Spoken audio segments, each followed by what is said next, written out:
बिस्मिल्लाहिर्रहमानिर्रहीम हामिदुम व मुसल्लियन सल्लल्लाहु ताला अलैहि वसल्लम।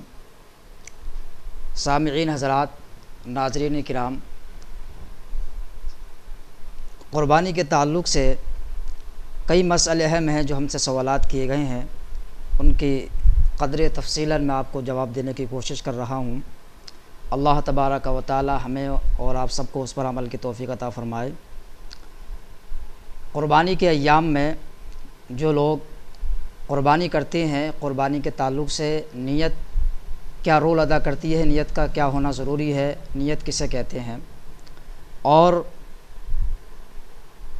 क़ुरबानी का जानवर हो या क़ुरबानी के अलावा माकूलुल लहम यानी वो जानवर जिनका गोश्त खाना हलाल है, उन जानवरों में क्या चीज़ें हराम हैं, क्या चीज़ें मकरूह हैं, इसके ताल्लुक़ से सवाल किया गया। तीसरा सवाल किया गया चमड़े के ताल्लुक़ से, जिसको फ़ारसी में चर्म कहते हैं, जिसको अरबी में जिल्द कहते हैं। और चौथा सवाल किया गया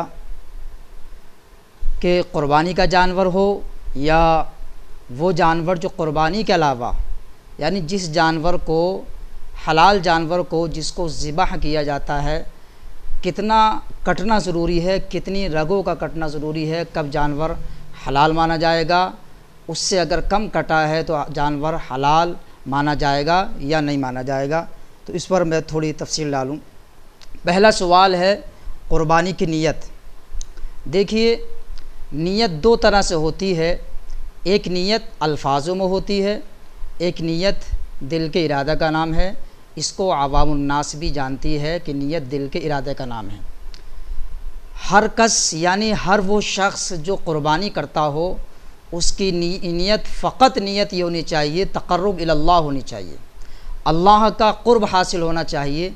यानी मैं क़ुरबानी इसलिए कर रहा हूँ ताकि अल्लाह का तक़र्रुब यानी क्या उसका क़ुर्ब हासिल हो, रज़ाए इलाही के लिए क़ुरबानी करनी चाहिए। गोश्त खाने के लिए महज़ गोश्त खाने के लिए क़ुरबानी नहीं करना चाहिए। अगर किसी ने इस नीयत के साथ क़ुरबानी की कि यार चलो गोश्त खा लेंगे, या बच्चे गोश्त खा लेंगे, या घर वाले गोश्त खा लेंगे, कोई बात नहीं, ये नीयत है अक्लुल लहम की अगर नीयत है यानी गोश्त खाने की अगर नीयत है तो क़ुरबानी नहीं होगी। क्योंकि अल्लाह तबारक व तआला कुरान में बयान फरमाता है, लन यनालल्लाह लुहूमुहा वला दिमाउहा वलाकिन यनालुहु तक़वा मिनकुम। अल्लाह तबारक व तआला की बारगाह में न तुम्हारा गोश्त, न तुम्हारा चमड़ा, न तुम्हारा खून वगैरह वगैरह कोई नहीं जाता है। अल्लाह की बारगाह में सिर्फ़ तुम्हारा तक़वा यानी नीयत जाती है। तो हम क़ुरबानी जो करें रज़ाए इलाही के लिए करें। जब हम क़ुरबानी रज़ाए इलाही के लिए करेंगे तो अल्लाह के फ़ज़ल और करम से, हबीब के वसीले से हमारी ये क़ुरबानी भी कबूल होगी और ज़ियाफ़त मिन अल्लाह भी होगी, अल्लाह की तरफ से मेहमान नवाज़ी भी होगी। फिर हम उस गोश्त को भी खा सकते हैं और हमें इंशाअल्लाह अज़्ज़ व जल अल्लाह की ज़ात से उम्मीद है कि हमारी क़ुरबानी कबूल होगी और हम उस गोश्त को भी खा सकते हैं, अपने घर वालों, ख़ानदान वालों, अपने रिश्तेदार, अहबाब व क़ारीब को भी गोश्त खिला सकते हैं। तो क़ुरबानी के जानवर के ताल्लुक़ से नीयत हम सब की ये होनी चाहिए कि तक़र्रुब इलल्लाह की नीयत होनी चाहिए। दूसरा सवाल किया गया था कि जानवर में क्या क्या चीज़ें हराम हैं। देखिए, शरीयत ने हर जुज़ पर, हर पहलू पर गौर व फ़िक्र की है और हर जुज़ और हर पॉइंट पर शरीयत ने खूब खुल्लम खुल्ला वाज़िह मसाइल बयान किए हैं। जैसे कि फ़ताब फ़ैज़ रसूल के अंदर ये बताया गया कि जानवर हर माकूलुल लहम यानी वो जानवर जिनका गोश्त खाना हलाल है, उस जानवर के अंदर लमसम 7 चीज़ें ऐसी हैं जिनका खाना सख्त हराम है।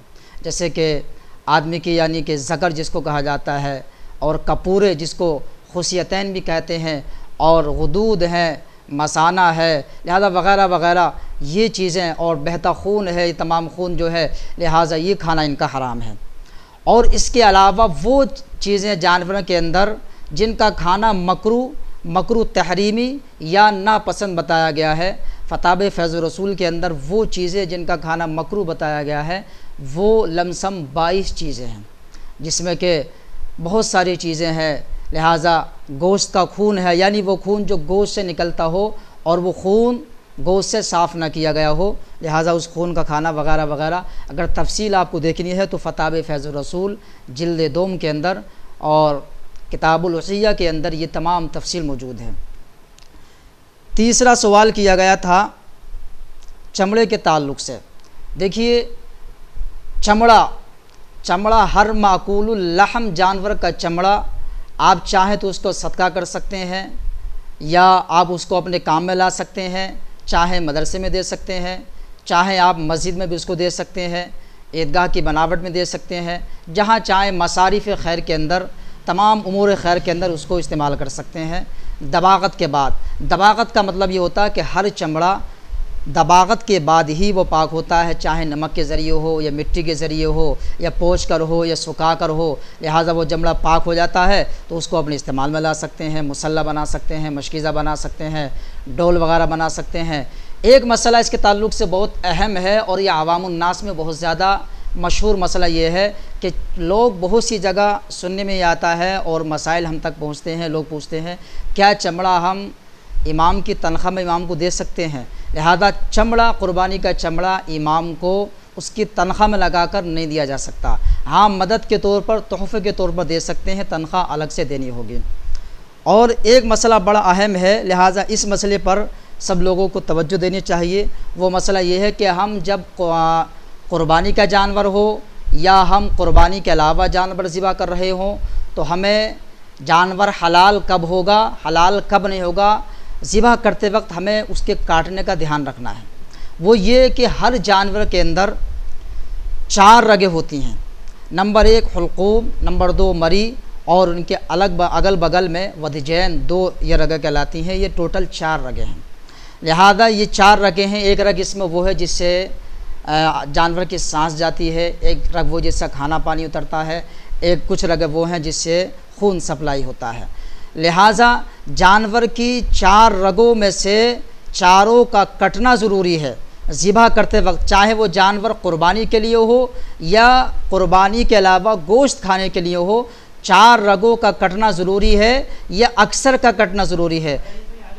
मिसाल के तौर पर कोई जानवर ज़िबा कर रहा था क़ुरबानी के लिए या क़ुरबानी के अलावा गोश्त खाने के लिए, उसने जानवर ज़िबा किया तो 2 ही रगें कटें सिर्फ, और 2 रगें नहीं कटी तो जानवर हलाल नहीं होगा, जानवर मुर्दार रहेगा, हराम रहेगा।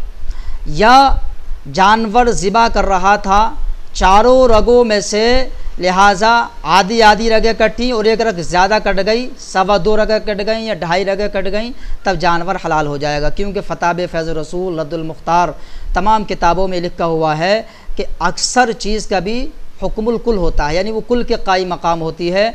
तो जानवर काटते वक्त यानी ज़िबह करते वक्त इस बात का ख़ास ख्याल रखना है, वो ये है कि या तो 4 रगों में से अक्सर रग कट जाए, यानी 3 कट जाएं या 2.5 कट जाएं या चारों कटें। 3 और 2.5 का कटने का मतलब ये है कि हर रग आधी से ज़्यादा कट गई तो वो 2.5 3 के आसपास हो गई, या 3 रगें कट जाएं, 1 रह गई, और तो जानवर हलाल हो सकता है। या इस तरीके से कटी कि 4 रगें आधी आधी कटी, या 1 रग कटी और बाकी ऐसे रह गए, तो जानवर हलाल नहीं होगा। इस मसले को ख़ास ध्यान में रखें जानवर ज़िबा करते वक्त। लिहाजा 4 रगों का कटना ज़रूरी है या 4 रगों में से अक्सर का कटना ज़रूरी है। ठीक है।